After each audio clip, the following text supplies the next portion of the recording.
detectives. Hoy presentamos Firmado con Sangre.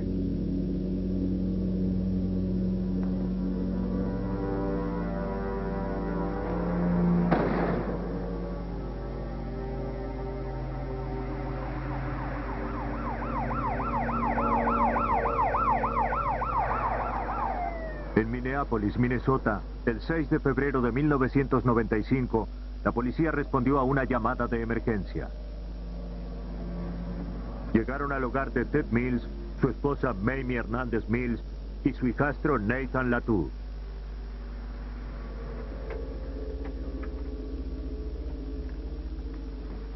Mamie y Nathan regresaron a su hogar de una consulta con el dentista y encontraron a Ted Mills muerto y a la casa saqueada.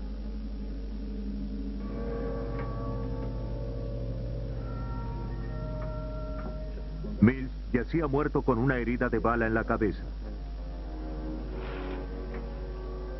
La puerta trasera de la casa tenía señales de una entrada forzada. Las ropas tiradas parecían indicar que había ocurrido un robo. 320-18 especial, necesito respuesta de un supervisor. La policía encontró una nota. Alguien estuvo revisando las cosas. Escrita sobre un trozo de papel amarillo rayado decía: esto es por nuestro amigo que enviaste a la cárcel. Descansa en paz. Descansa en paz. Era una prueba que hablaría mucho, no solo por las palabras de la nota, sino por su papel y su tinta.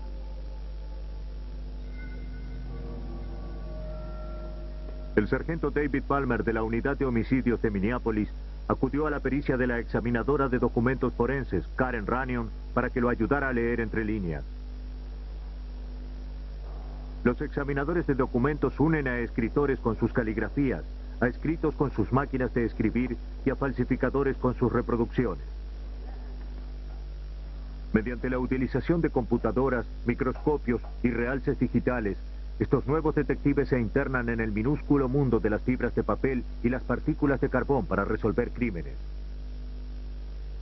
Como examinadora de documentos en este caso, era tarea de Runyon averiguar lo máximo posible sobre un trozo de papel. La nota fue tomada de la escena del crimen y fue traída hasta mí. En primer lugar, hice un examen para determinar cómo la nota había sido preparada. Y había sido preparada con una máquina que usaba una cinta de película de carbón. Por lo que supe que si la cinta podía ser localizada, entonces podría ser leída y cotejada, posiblemente con la evidencia. Runyon le dijo al oficial que debían buscar una máquina de escribir eléctrica con una cinta de película de carbón, porque si encontraban algo así, debían considerarlo evidencia. También deben tener en cuenta que este documento tenía cierta irregularidad en el borde inferior, porque ha sido arrancado del resto del trozo de papel. Por eso deberían buscar cualquier trozo de papel parecido o algún cuaderno o anotador de donde pudo haber salido esta porción.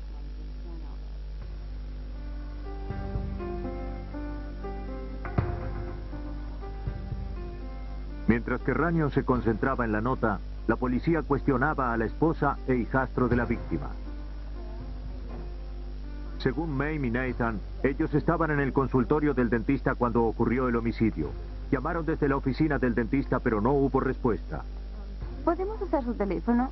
Ted debería haber contestado el teléfono, pero pensaron que estaba profundamente dormido, ya que trabajaba de noche y dormía durante el día. La nota sugería que el asesinato y el robo eran una venganza por un anterior intento de hurto en la casa de la víctima que él mismo había frustrado. Mills había contribuido a que el ladrón fuera a la cárcel. ¿Y bien que descubrieron? ¿Hay algo? El sargento Palmer creyó la historia en un principio, aunque las semillas de la duda comenzaron a brotar. Pues había elementos verdaderos que no podíamos descartar, pero nuestra experiencia nos dice que en general los ladrones no suelen regresar para matar a alguien que ha hecho una identificación en su contra.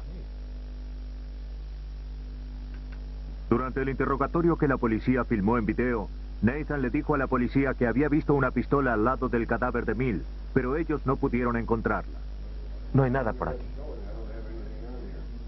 Se sentían escépticos. Ciertos detalles no encajaban con la historia de Latú. Tenían 2 perros en la casa que habrían ladrado ante un extraño. Sin embargo, Ted Mills siguió durmiendo. Para Palmer eso sugería que el culpable no era un extraño, aunque las coartadas de Mamie y Nathan habían sido confirmadas. Un identificador de llamadas en la casa registró la llamada desde el consultorio del dentista alrededor de la hora del crimen. Pero había otro detalle que fastidiaba a Palmer. El lugar parecía haber sido revuelto de una manera demasiado ordenada, y no como un ladrón suele desarreglar una habitación. Eso nos parecía sospechoso porque según nuestra experiencia como investigadores, la mayoría de los ladrones no son tan prolijos. Era como si los cajones hubieran sido vaciados para luego volver a poder llenarlos con facilidad. Y la llamada de emergencia de Latú dio lugar a más sospechas. Mataron a mi padre. ¿Qué pasó? Acabo de llegar a casa, estaba en el hospital con mamá. Entraron por la puerta trasera, revolvieron todo y le dispararon. Ocurre que sabía demasiadas cosas para contarlas de manera tan inmediata. La mayoría de las personas, cuando hablas con ellas, están histéricas, en un estado tal que apenas pueden decirte qué hora del día es. Solo se limitan a gritar y llorar para que alguien vaya de inmediato a socorrerlas. Pero esto era muy diferente. Nos dio una sensación de incertidumbre. Había algo en el caso que no parecía cierto. Las piezas no encajaban. La indicación más sólida de que no todo es lo que parece fue una huella dactilar encontrada sobre la ventana rota del punto de entrada. Pertenecía a Nathan Latú.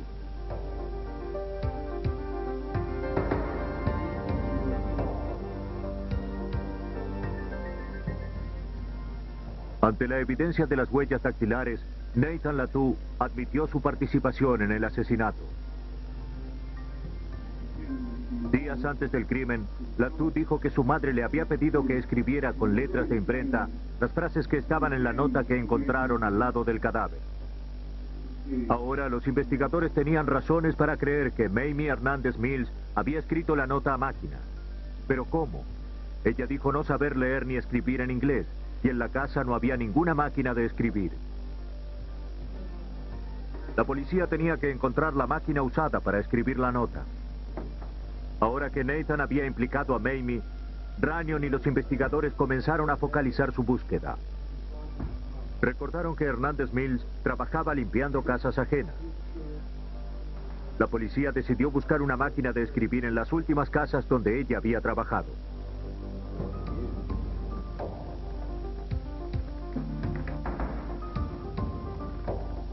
En una de ellas, la policía encontró una máquina de escribir eléctrica con una cinta de película de carbón.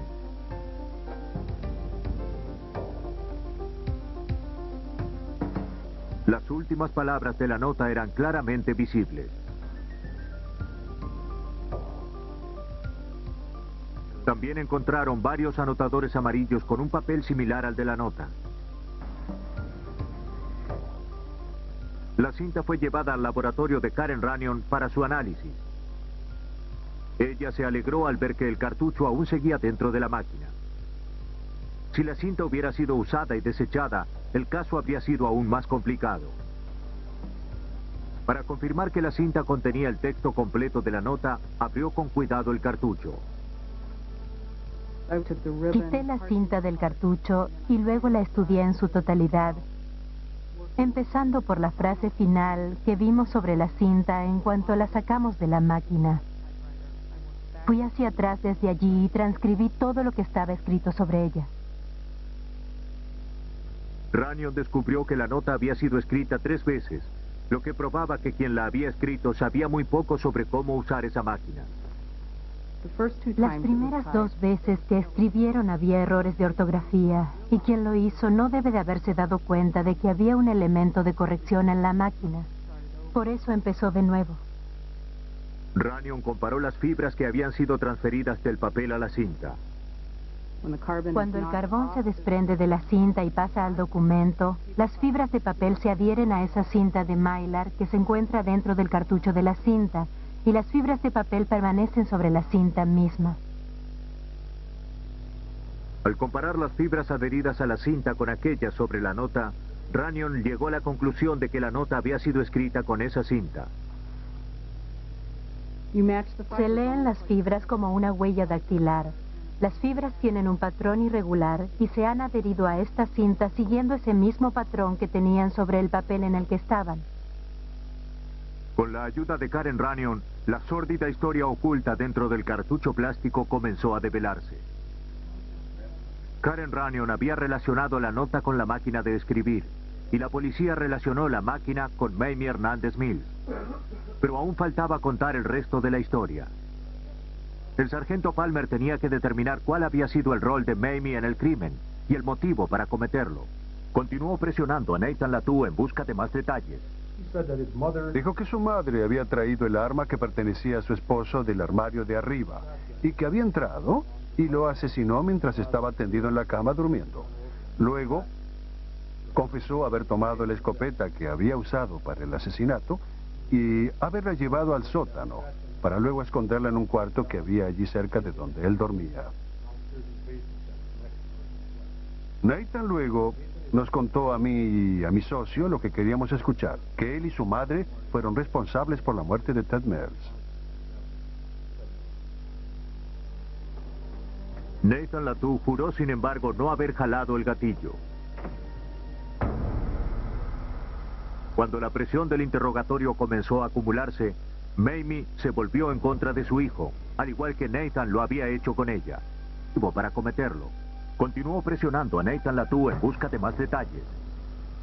Dijo que Nathan Latu volvió a derrumbarse. Había estado guardando el mayor secreto de todos. Él y su madre tenían una relación incestuosa.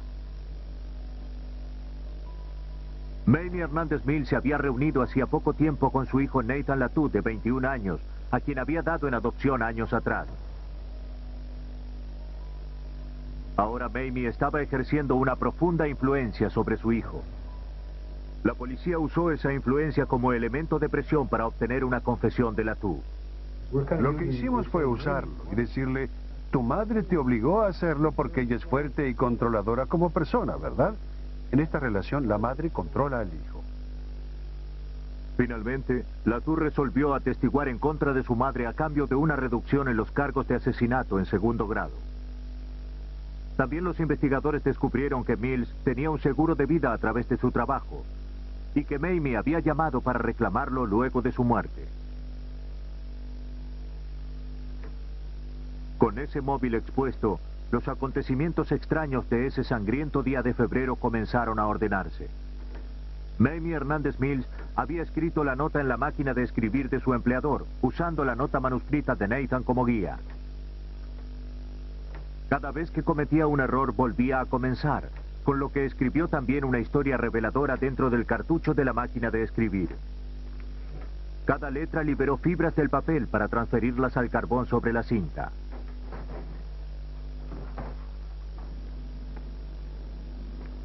Nathan Latu fingió un robo en la casa, similar al que había ocurrido meses antes, pero dejó una huella dactilar acusadora.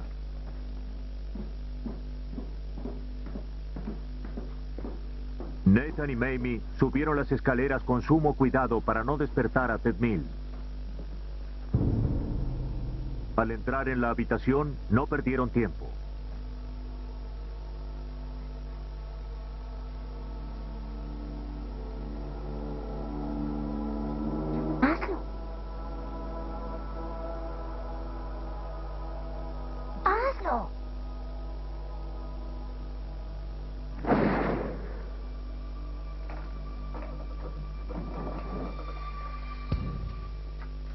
Después de matar a Mills, ambos fingieron un robo.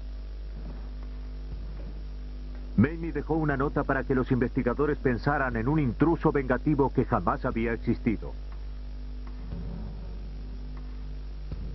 Luego, madre e hijo fueron al hospital para asistir a una consulta odontológica.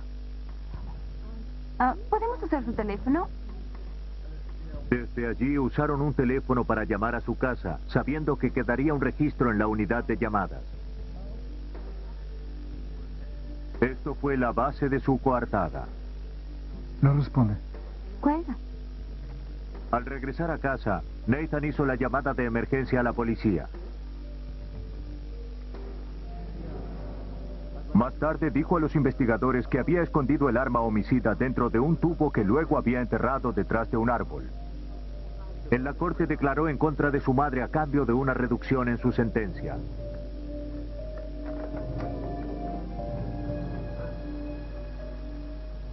Mamie Hernández Mills fue culpada de homicidio en primer grado el 20 de abril de 1996. La sentencia fue cadena perpetua. Nathan Latu se declaró culpable y fue sentenciado a 24 años de prisión.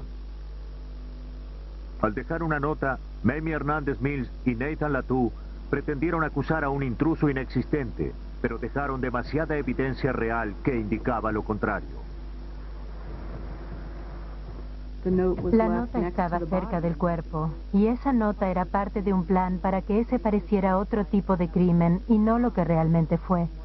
En ese aspecto fue muy interesante el caso, sobre todo porque pudimos encontrar la máquina con la cinta.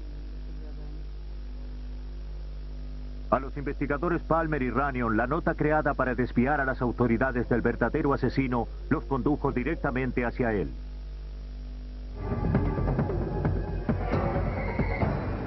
Los nuevos detectives.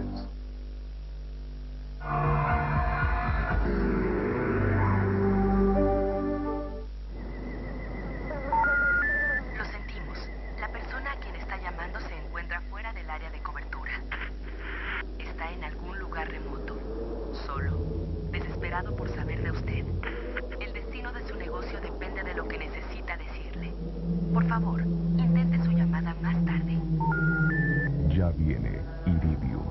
Sus llamadas llegarán a cualquier rincón del planeta y usted no estará fuera de alcance. Impresionante fotografía, imágenes crudas y dramáticas, la vida de las criaturas grandes y pequeñas, los secretos tras la tecnología. Usted nunca estuvo tan cerca de la verdad. Confirme que la realidad es más sorprendente que la ficción en el mundo que nos rodea. Acérquese a lo maravilloso y prohibido. Ni pestanee.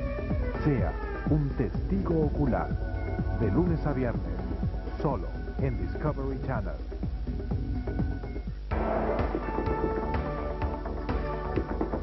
Hay algunas cosas que no se puede dar el lujo de perder, como Discovery News. Supere los obstáculos y descubra la ciencia tras los titulares. Discovery News. Para entender lo que sucede, por qué sucede y cómo afecta a nuestras vidas. Discovery News. La ciencia tras los titulares. Lunes, solo en Discovery Channel. Logros de la más avanzada tecnología revelan maravillas y milagros. Secretos increíbles son revelados y explicados. Aquí coinciden la ciencia con la ficción, donde las preguntas son respondidas, desde curiosidad común hasta fenómenos científicos, desde antiguos acertijos hasta los últimos descubrimientos. La revista que maravilló al mundo ahora es la serie que lo maravillará a usted, Discover Magazine. Solo en Discovery Channel. Está viendo Tecnomanía.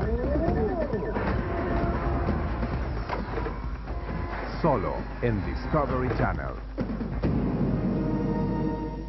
Nuevos detectives. En Virginia ocurrió un asesinato aún más extraño.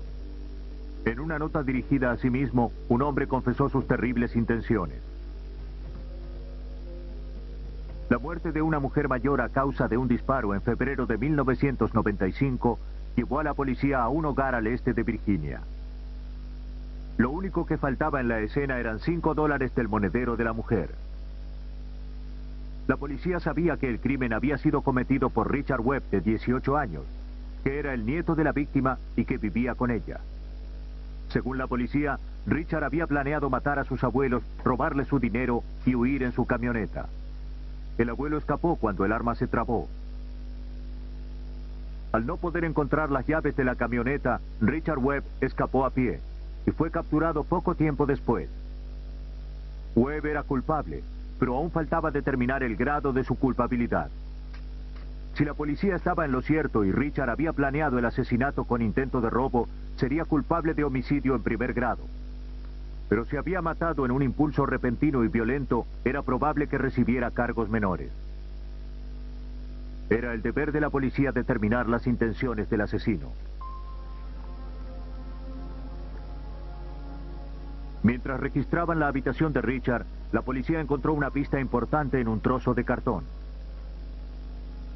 Sobre él había una lista de cosas que hacer. Entre cosas mundanas como jugar pool y ver película, estaba el factor número 8, que simplemente decía matar. Después de eso decía buscar dinero y partir.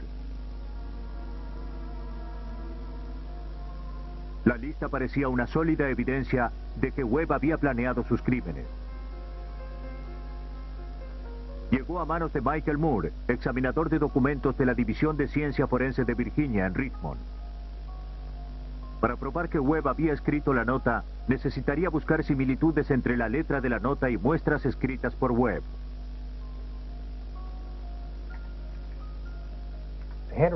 La identificación de la letra se basa en la premisa de que la caligrafía contiene ciertas cualidades y rasgos que son suficientemente personales como para servir de base para identificar a quien lo escribió.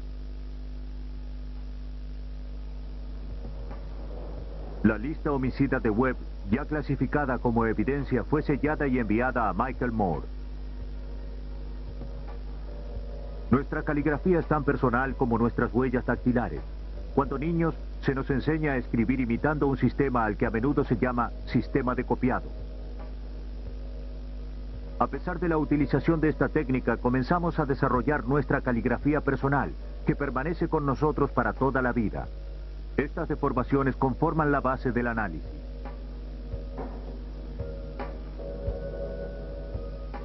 Al examinar un documento, Moore observa la velocidad, destreza, inclinación y altura, proporción y aspecto general de la escritura. Las similitudes, así como también las diferencias, son estudiadas al detalle. Ciertas combinaciones de características son lo que Moore busca identificar. ¿Hay muestras de aptitud para escribir sobre la línea? ¿Hay paradas y comienzos inusuales? ¿Hay parches o retoques? ¿Hay comienzos bruscos y trazos de final? Moore se dispuso a trabajar, aplicando un proceso de 3 pasos al examen de la escritura. Supo desde un principio que se trataba de un caso desafiante. En la primera fase, se ocupó estrictamente de la superficie de escritura. Moore notó que algo había sido rasgado de la faz del cartón, lo que dejaba asomar las capas internas. Cualquier escritura sobre estas capas se vería distorsionada por la superficie áspera. Las porciones de este particular trozo de cartón son tan ásperas que se dificulta escribir sobre ellas. Y había sobreescrituras. Ya saben, me refiero a que la persona que la usó tuvo que escribir varias veces para poder tener una imagen visible. El pegamento adherido al cartón interfirió con el movimiento de la lapicera. Moore tuvo que sumar ese factor a su análisis. La primera fase del examen demostró que los bordes ásperos y el pegamento pudieron haber afectado la forma de las letras. En el punto número 2, la primera letra de la palabra quedó deformada en el lugar en que la lapicera tocó el pegamento.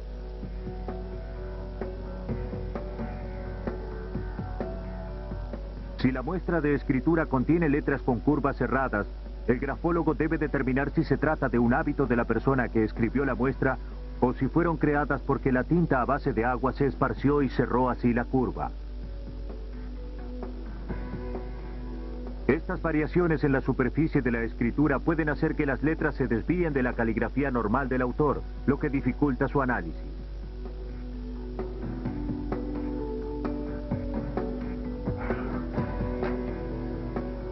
Richard, ¿cómo va eso? En la segunda fase del examen, Moore estudió el material, o sea, los escritos generados por el sospechoso. Si quieres, por favor. Nuevamente se enfrentó a un desafío. Llamar a cara. Bajo custodia, Webb tuvo que completar formularios, tomar dictados sobre un trozo de cartón y producir otros escritos para compararlos con la lista original. ¿Ver película? ¿Ir al centro? Moore hizo las comparaciones, pero las muestras eran inadecuadas. Webb había escrito las palabras dictadas en un medio ambiente muy formal y controlado. Matar. La lista original, sin duda alguna, había sido escrita bajo condiciones muy diferentes. Ambos escritos apenas se parecían entre sí. Moore podía decir que tenía razones para creer que Webb había escrito la lista, aunque no podía estar del todo seguro. Para llegar a una conclusión más certera, necesitaba ver más escritos de Webb. Le pidió escritos adicionales de Webb al detective. Como algunos factores, por ejemplo, la posición del cuerpo y las superficies sobre las que uno escribe afectan la caligrafía, pidió muestras realizadas bajo una gran variedad de circunstancias. Los agentes del alguacil recolectaron una variedad de escritos de Webb, incluidas cartas personales, tarjetas y algunas poesías. Webb había escrito las muestras durante un periodo de tiempo, de modo que mostraban una amplia gama de estilos de escritura. Había llegado el momento de su mayor desafío, la fase final del examen de escritura, en la cual él debía realizar la comparación de la lista con el material previamente escrito de Webb.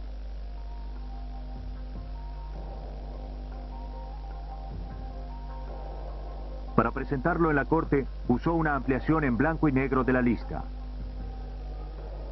Los rasgos y características usados para identificar la caligrafía toman variadas formas. Algunas son obvias, otras son sutiles. En la lista de cartón, Moore notó que el tamaño relativo de los números y las letras mayúsculas era el mismo.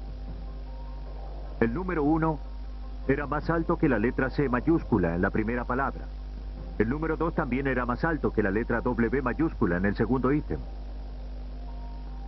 Moore encontró que este mismo hábito se reflejaba en los escritos anteriores de Richard Webb. La importancia de la tendencia natural de Webb a variar su escritura representaba un problema para Moore. Tenía que tomar en cuenta la inclinación de Webb de escribir la letra R levemente distinta cada vez. En el punto número 1, la letra comenzaba hacia la izquierda del centro y luego continuaba para formar una porción superior redondeada. En el punto 9, esa misma letra R mayúscula también comenzaba hacia la izquierda del centro, pero la porción superior era plana. Moore reconoció las mismas variaciones de la letra R en los escritos anteriores de Webb. Coincidían exactamente con las variaciones encontradas sobre la lista escrita en el cartón. La combinación de estos rasgos condujeron a Moore hasta una sola conclusión. Pudo afirmar con certeza que Richard Webb era la persona que había escrito la lista sobre el cartón y por consiguiente que el crimen había sido premeditado.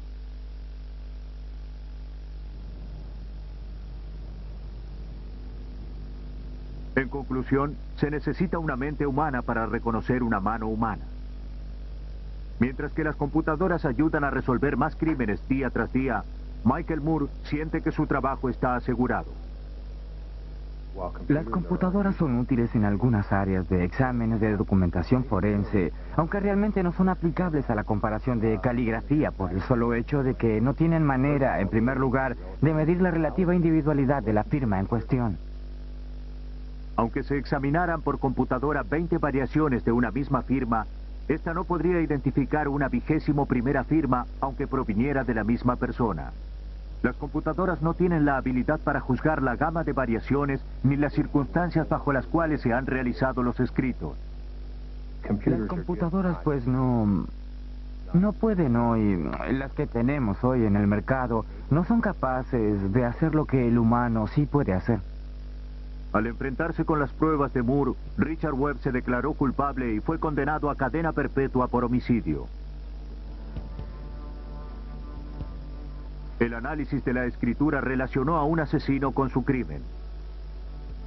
Aunque al comparar caligrafías, el examinador siempre debe estar seguro de concentrarse en las pistas correctas.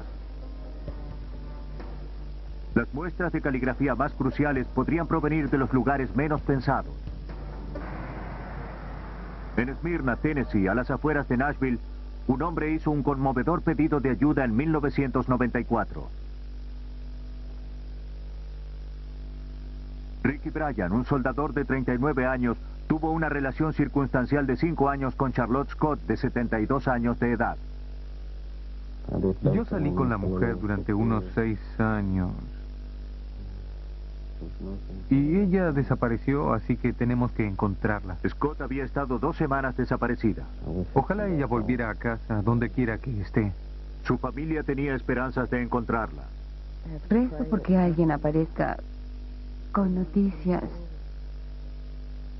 La hija de Scott, Rosalie, informó sobre su desaparición al no encontrarla en su apartamento y al ver que la puerta estaba abierta. Solo queremos saber dónde está ella. Departamento de Policía, ¿hay alguien en casa? La policía registró el apartamento de Scott el 19 de octubre. Había sido vista por última vez escribiendo una receta y dirigiéndose a un cajero automático. Su automóvil estaba estacionado fuera de su apartamento. La puerta trasera aún está abierta. ¿Quieres ver arriba? No había señales de una entrada a la fuerza. Todos los signos de rutina diaria seguían intactos, como si ella fuera a regresar en poco tiempo. Al no encontrar pistas en la casa, la policía se inclinó hacia Ricky Bryan con la esperanza de que él pudiera darles alguna información. Residencia, no hay nadie en casa. Al principio no parecía que Bryan pudiera ayudarlos. Dijo haber estado fuera de la ciudad cuando Scott desapareció y dijo que no habían hablado en 3 meses. Pero Bryan los ayudó más de lo que ellos podían imaginar. Los detectives E.J. Bernard de la Policía Metropolitana de Nashville y Clayton Thomas de la Policía de Smyrna encontraron un error en la historia de Bryan, un error que esperaban utilizar para descubrir la verdad. Ellos descubrieron que Bryan había usado la tarjeta del cajero automático de Scott el día en que se informó sobre su desaparición. Habla el detective Bernard. Él dijo que no estuvo en Nashville, pero tenemos la prueba de la cámara y las declaraciones de sus parientes. Y también están las transacciones del banco, que quedaba muy cerca de su residencia. Con esa prueba, la coartada de Bryan se desmoronó. Pero el hecho de que hubiera tomado el dinero de Scott no significaba que estaba involucrado en su desaparición. Aún así, la mentira lo convertía en el único sospechoso en este crimen con tan pocas pistas.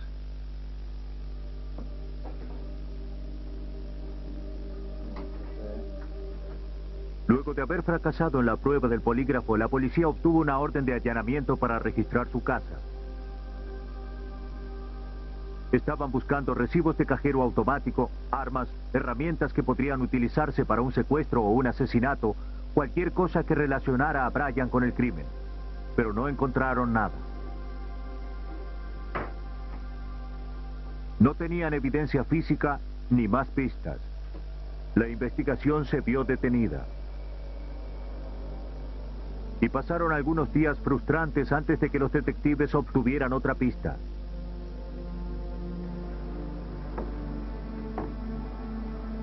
Luego aparecieron algunos miembros de la familia de Bryan y le dijeron a la policía que éste había contado una historia increíble. Nada allí abajo.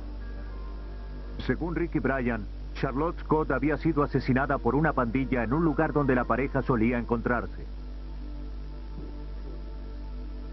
Ricky se había alejado unos minutos y al regresar Charlotte ya estaba muerta. Él sabía que la historia sonaba absurda y no tenía testigos para probar que no estaba involucrado. Por eso decidió enterrar el cadáver en un pozo y negar que sabía lo ocurrido con ella. En un aspecto la policía estaba de acuerdo con él. La historia era absurda. Pero ¿por qué inventaría semejante historia a menos que realmente hubiera enterrado a Charlotte Scott? Si el extraño cuento era su manera de desviar la culpabilidad de su propia persona, tuvo el efecto contrario. La policía tenía ahora motivos para sospechar que Charlotte Scott había sido asesinada y que Ricky Bryan lo había hecho, aunque aún no tenían ninguna evidencia. Cuando la policía lo interrogó sobre la historia, él negó haberla contado jamás. Aún así, la historia era la única pista que tenían. Comenzaron a buscar el cadáver enterrado. A pesar de las largas horas y de la utilización de perros especialmente entrenados, no encontraron nada.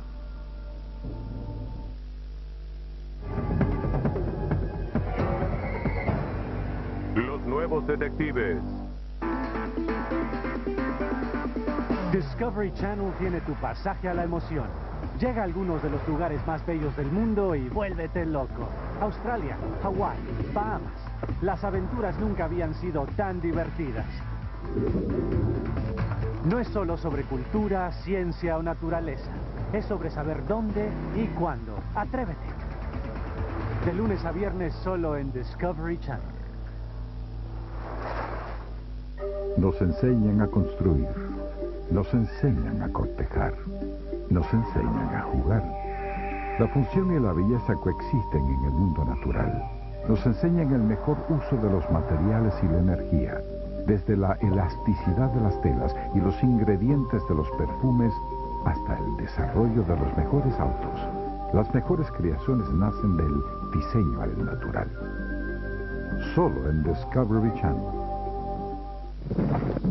Deténgase, observe, escuche, descubra un mundo lleno de sorpresas, maravillas y bellezas.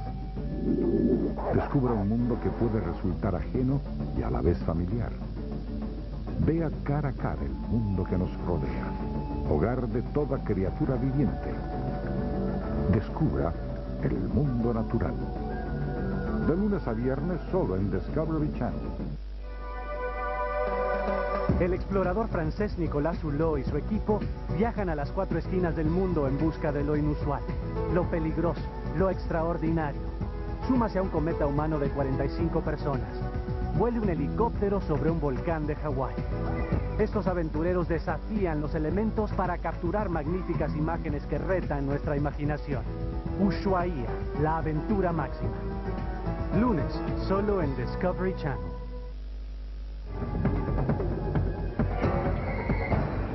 Los nuevos detectives. Los investigadores se basan en su destreza, astucia y suerte para descubrir evidencias en los casos criminales. En el caso de la investigación criminal de Charlotte Scott, la clave apareció con Michael Thompson, sobrino de Ricky Bryan. Thompson se ofreció para hablar con Bryan y con suerte poder averiguar dónde estaba el cadáver de la víctima. Hola, adelante. Gracias. La policía le dijo a Michael Thompson que apreciaría cualquier información que pudiera averiguar. El 5 de noviembre de 1994, Thompson fue a visitar a su tío. Bryan estaba muy paranoico. Estaba convencido de que en su casa había micrófonos y que la policía vigilaba todos sus movimientos. Luego de palpar a su sobrino en busca de micrófonos, Bryan y Thompson comenzaron un diálogo ficticio con la intención de enmascarar el verdadero tema de conversación. Necesito tu ayuda. Bryan necesitaba recuperar una pala y un rastrillo que había enterrado en el bosque junto al cadáver de Scott. Aquí estaba su confesión, pero no estaba dispuesto a decirlo en voz alta. En lugar de hacerlo, lo escribió en una libreta. Te diré dónde está. Cada vez que escribía una frase, retiraba el papel de la libreta y lo quemaba en una cocina a leña. Él tenía miedo de que las herramientas fueran encontradas y lo relacionaran con el cadáver. Y durante la conversación escrita, Bryan dibujó un mapa detallado para mostrarle dónde estaban enterradas las herramientas y el cadáver. Luego quemó el mapa al igual que lo había hecho con las otras notas. La evidencia había sido destruida. Aunque no por mucho tiempo.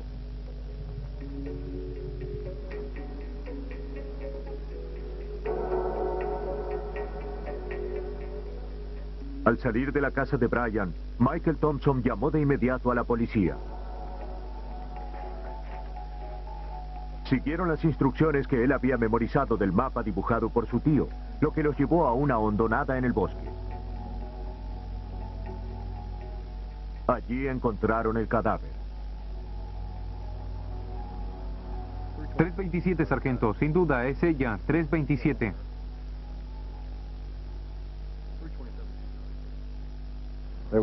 Había olor a cadáver en descomposición, de modo que revisamos todo. Había muchos escombros y quitamos los desechos y en un momento el detective Thomas encontró un pie que pertenecía a la víctima. 3893. Los restos estaban tan aplastados y mutilados que eran imposibles de reconocer. Con la ayuda de una unidad de identificación, los detectives Thomas y Bernard recuperaron e identificaron el cadáver de Charlotte Scott. Había pasado casi un mes desde su desaparición. El caso había estado estancado durante varias semanas, mientras los investigadores trataban en vano de incriminar a Ricky Bryan. Pero ahora podían seguir adelante. Habían encontrado a Charlotte Scott, y la extraña historia de Ricky Bryan sobre cómo había enterrado el cadáver los había llevado a su descubrimiento. La policía tenía lo necesario para arrestar a Ricky Bryan, pero no lo suficiente como para encarcelarlo. Necesitaban evidencia sólida que comprobara que Bryan sabía dónde estaba enterrado el cadáver. El testimonio de su sobrino quizás no sería suficiente como para convencer a un jurado. Por eso necesitaban la libreta en la que había dibujado el mapa. El mapa en sí mismo era irrecuperable, pero si conseguían encontrar la libreta, quizás las páginas siguientes tendrían una leve impresión para probar que Bryan tenía un conocimiento total del asesinato. Una vez más, la familia de Bryan ayudó a la policía llevándole al detective Thomas la pista que tanto buscaba. En diciembre, el hermano de Ricky Bryan estaba limpiando la casa en la que Ricky vivía y encontró una libreta. Esa libreta de inmediato pasó a mis manos. Al observar esa libreta, pude ver impresiones donde alguien había escrito algo. Las impresiones leves desafiaron todo esfuerzo de ser leídas. Pero Thomas estaba convencido de que podían convertirse en evidencia sólida si solo podían hacerlas legibles. Para ello dependían del laboratorio forense del Servicio Postal de los Estados Unidos en Memphis, Tennessee. Allí examinan más de 17,000 documentos cada año, por lo que se trata de uno de los más atareados centros de evaluación de documentos en los Estados Unidos. El laboratorio está equipado con todo lo relacionado con la tinta y el papel. Pueden recuperar escritos que han sido borrados y hasta iluminar firmas que han sido garabateadas. Un aparato con una luz infrarroja llamado criminoscopio hace invisible algunas tintas y fluorescente a otras, revelando así escritos ocultos. El laboratorio usualmente examina documentos relacionados con delitos fraudulentos, como robos de tarjetas de crédito, falsificaciones y reproducciones. Ocasionalmente asiste en investigaciones criminales graves, especialmente en casos de homicidio. El analista de documentos forenses Grant Sperry ha trabajado en el laboratorio durante 18 años. El servicio postal normalmente no se involucra en los casos policiales. Nuestra principal responsabilidad es asistir a los inspectores postales en la investigación. Les proporcionamos pericia forense en el área de huellas dactilares o examen de documentos. Sin embargo, en algunos casos como este, donde se ha cometido un brutal crimen, les ofrecemos nuestra colaboración. Grant, lo que tengo aquí es una libreta. En noviembre de 1994, el detective Thomas le trajo al analista de documentos forenses Grant Sperry la libreta que usó Ricky Bryan. El mapa original estaba aquí.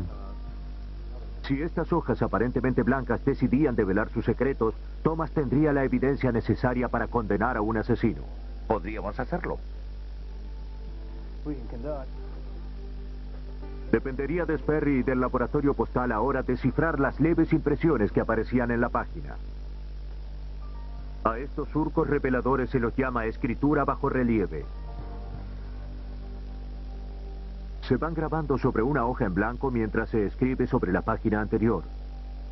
¿Podrían las fantasmagóricas impresiones en la libreta contar la historia del asesinato de Charlotte Scott? ¿Alcanzarían para condenar a Ricky Bryan?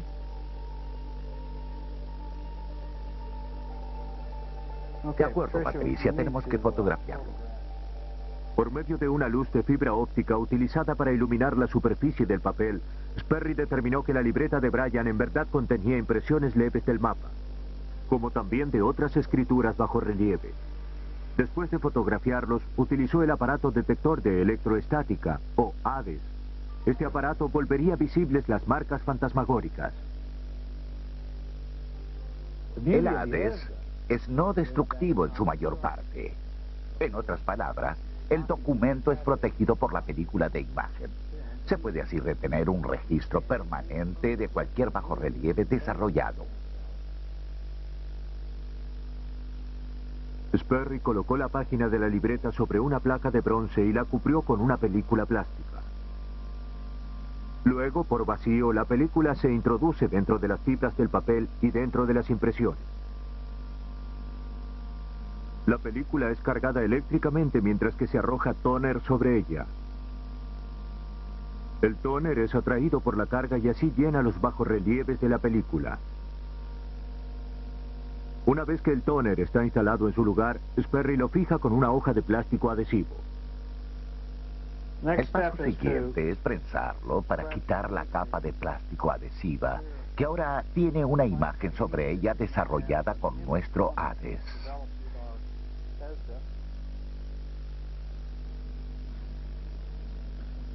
Y cortamos esta imagen hasta su tamaño original para retirar el exceso de plástico. Antes de separar la película plástica, Sperry lo alisó para retirar cualquier burbuja de aire. Un solo documento puede pasar por el proceso de Hades entre 5 y 10 veces para exponer cada matiz. ¿Ven? Aquí tenemos palabras que parecen no tener que ver. De ser necesario, la película puede ser ingresada dentro de una computadora para realzar y separar las imágenes. En este caso, la marca del mapa era tan fuerte que Sperry pudo leerlo con una lupa. Es legible. Creo que es suficiente. Thomas y Sperry estaban complacidos con la calidad de la marca y con la cantidad de escritos que volvieron a aparecer. El Hades reveló cada detalle del mapa dibujado y no quedaron dudas respecto de hacia dónde los conducía. Una flecha dibujada en esta pequeña área con un círculo, ¿eso significa algo? Sí, esta debe ser la avenida industrial, y luego la ruta y la hondonada. ¿Qué cosa? Donde estaba el cadáver enterrado. Además, tenemos las palabras pala y rastrillo a un costado. En su mapa, Bryan usó detalles específicos para describir dónde había enterrado a su víctima. Esa era la evidencia que los detectives estaban buscando. Una vez obtenida una imagen clara del mapa, Sperry comparó la escritura con muestras de la caligrafía de Ricky Bryan. La caligrafía sobre el mapa coincidía con las muestras que tenían de la letra de Ricky Bryan. Sperry había probado que Ricky Bryan era el autor del mapa. Una vez revelada toda la evidencia, el detective Bernard armó las piezas del rompecabezas de la escena del crimen. Él fue a la casa de ella una noche, la sacó de la casa y la llevó a un área aislada. La mató, la mutiló y luego la enterró en un pozo. ¿Qué llevó a Ricky Bryan a asesinar brutalmente a la mujer que decía amar? Varios dijeron que fue por dinero. Clayton Thomas no opina lo mismo. Yo creo que él realmente la amaba. Creo que durante ese tiempo ella quería romper la relación y él pensó que si no podía tenerla, nadie más debería tenerla. Queda bajo arresto. Ricky Bryan nunca admitió haber matado a Charlotte Scott. Hasta el final siguió aferrado a la historia sobre la misteriosa pandilla de hombres. Fue acusado de homicidio en primer grado y sentenciado a 25 años antes de poder pedir libertad condicional. Cuando un asesino deja atrás una huella en papel, apenas imagina que podría haber firmado allí una confesión. Cada documento cuenta dos historias. Una es la que el autor quiso contar y que cualquiera puede leer. Pero la otra es una historia secreta que algunas veces oculta una terrible verdad. Los examinadores de documentos nos cuentan ambas historias en busca de una verdad indeleble detrás del lápiz y el papel.